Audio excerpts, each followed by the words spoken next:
Hello and welcome back once again to the channel How Dominance. Anthony here. Please remember to like and subscribe, and also click that notification bell if you're enjoying what you're seeing and if you want to see more. There are two games in the NRL on Friday morning, Friday night, depending on where you are in the world. As first of all, the New Zealand Warriors face the Melbourne Storm.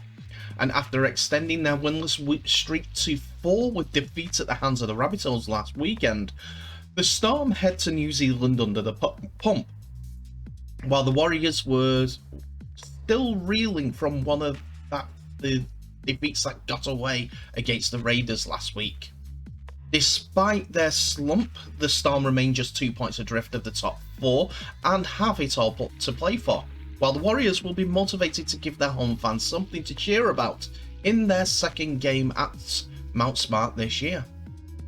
The last time they met on that day, the Storm scored 10 tries in the second half, running out 70 points to 10 winners, and the Warriors haven't beat Melbourne since 2015.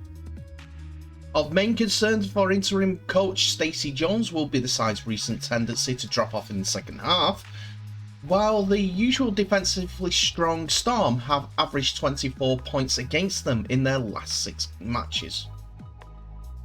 And with that, here are the team sheets for the two teams.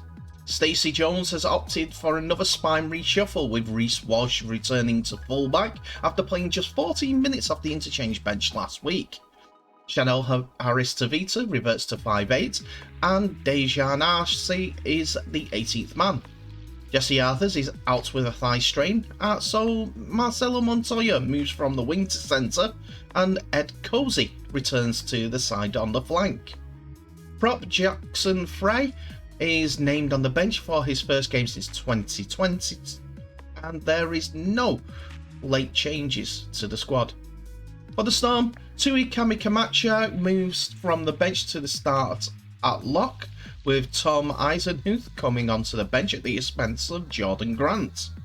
Craig Bellamy has otherwise named an unchanged starting 13 to what played against the Rabbitohs. But the second half drop-off for the Warriors was at it again, I'm afraid to say, as they lost 24 points to 12, despite only being behind 8 points to 10 in the first half. Justin Olam got the scoring off and running on the 6th minute for the Storm, then Edward Cozy equalised for the Warriors. Harry Grant then added his second try to the Storm. Take 2. And it was a Warriors second half all-off happening all over again, but not to a severe extent, as the Storm won 24 points to 12, despite only leading 10 points to 8 at half-time. It was Justin Olam who got the ball rolling with the scores, as he scored on the 6th minute, with Edward Cozy scoring on the 20th. Then the side started trading tries, as Harry Grant scored on the 26th minute and Edward Cozy went over for his second.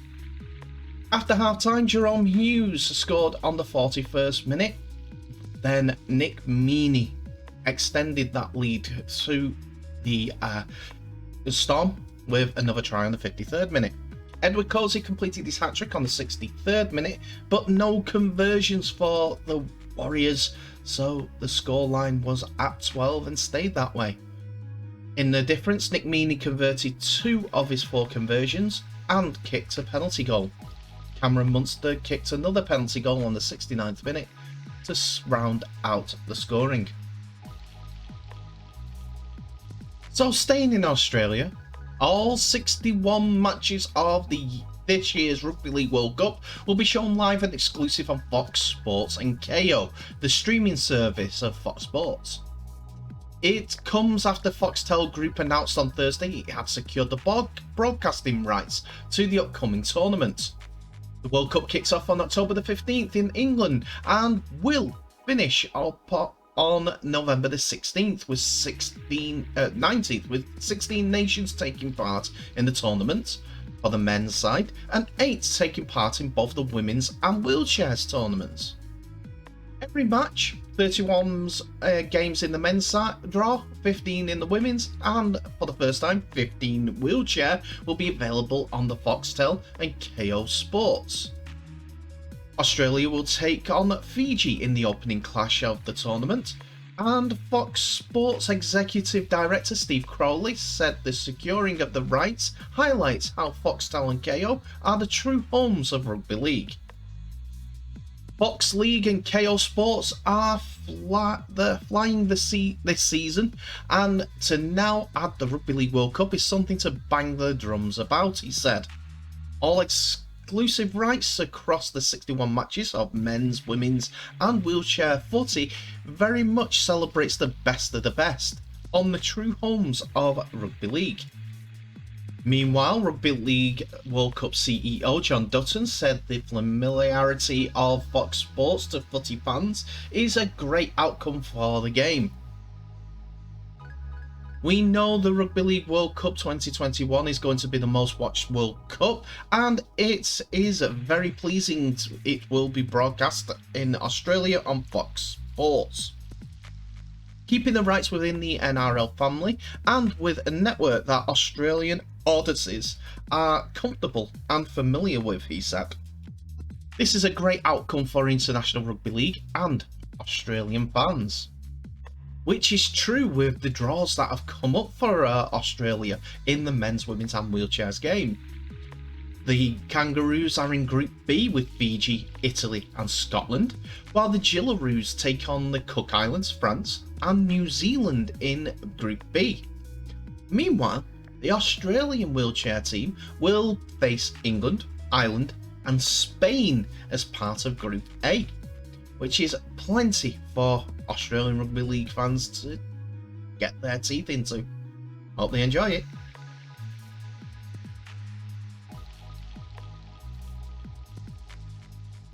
Continuing with the World Cup theme, England launched their radical new shirt yesterday, and it was fair to say that opinion was divided. The traditional red and white stripes were scrapped, and the navy and white design takes pride of place on the national shirt for the first time.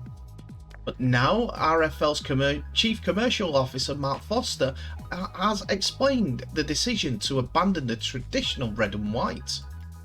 We said last week when confirming details of the new shirt launch and the offers for supporters who have bought a jersey in previous 12 months that it was going to be different, and recognised it will provoke a debate, Foster said. It's one we've had internally when concept first came up earlier this year. It started from a desire to get a rugby league chevron into the design. We saw with the popularity of the rugby league shirts in 2019 tours that the heritage of that matters. But a red V isn't an option for our national side. It's already very closely identified with a very successful club team, and when you add Hull KR, Wigan, Salford, Leigh and others, there are a lot of clubs linked to the design around red and white. He went on to state around other sporting teams like the England football kit that has tended to be an element of blue, whether it's the shirts or the shorts. And also went on to mention other sports.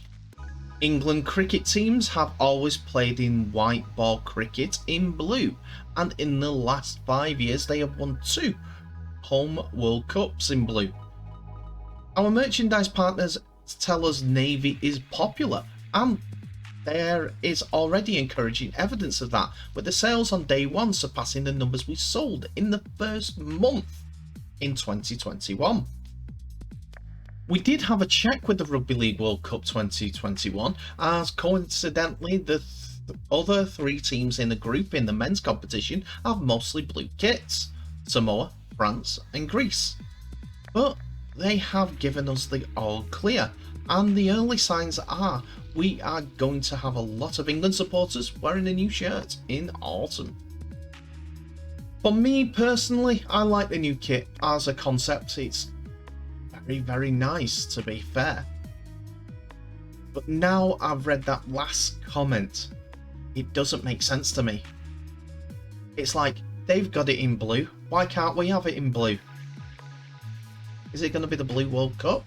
Or is our group going to be called Group Blue? Or anything like that? No. We're going up against 3 teams that are playing blue. And guess what? One of those games are an away game against France, who will wear blue. What's England going to wear? Oh, they've got white on there. It's predominantly white. Blue and white. Still navy. They'll have to change the colours. I wonder what colour that is. I think it's red and white.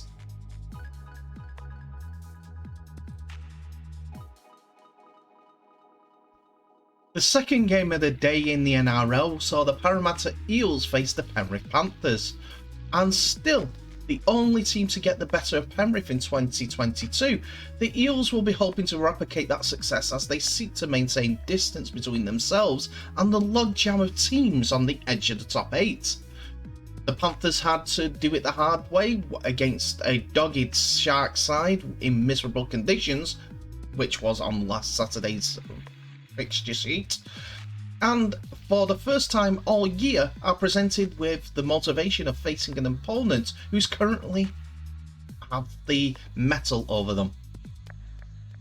The Eels have suffered 2 defeats at CommBank Stadium this year, while the Panthers have won in 5 of their 7 visits to the venue, with one of those losses coming against Parramatta in 2020. A win will mean the Eels at least maintain a 4-point buffer between them and the 4 sides behind them in the race for the final spot, while the Panthers will inch them closer to securing the JJ Gilton and Shield for the second time in 3 years. So we move on to the team news. Tom Opicic will start in the centres, with Wacker Blake shifting to the wing in a late change for the Eels. Bryce Cartwright makes his return from a rib injury from the interchange bench, with Jacob Arthur the player to make way in the 17. And he moves to the 18th man position. Halfback Mitchell Moses requires just 5 points against the Panthers to hit 1,000 career points.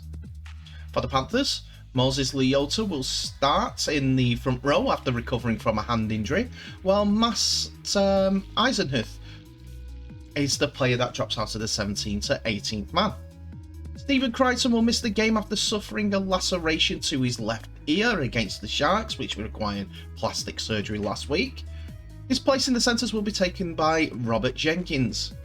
5'8" Jerome Luai is out with a knee injury for 6 weeks and is replaced by Sean O'Sullivan. All the damage was done by the Parramatta Eels in the first half as they comprehensively beat the Penrith Panthers 34 points to 10. Already 2 tries to 1 up thanks to Isaiah Papali'i on the 10th minute and Maker Sivo on the 14th minute, cancelling out Sean O'Sullivan's 6th minute try. The game got worse for Panthers as Nathan Cleary was sent off for a dangerous tip tackle on the Parramatta man. That meant that the Eels put on the accelerator button to accelerate past the 30-point mark in the first half, with Reid Mahoney scoring a double and Clinton Gufferson scoring on the 34th minute.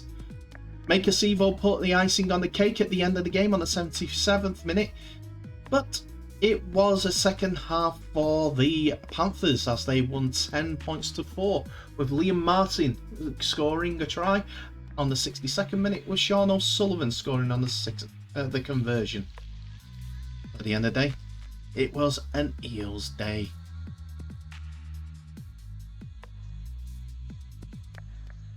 And that's it for another episode, ladies and gentlemen. Thank you so much for watching. Please remember to like, subscribe and share this video worldwide as we get the word out for Rugby League, and also click that notification bell for any updates on new videos that may be coming your way. Tell me what your thoughts are of today's episode in the comments below, as the section is open. I'd like to hear your feedback. Like I said, I like the shirt, I just don't like the new explanation. The other teams are in blue, it seems like, so we're going to play in blue also, which makes no sense.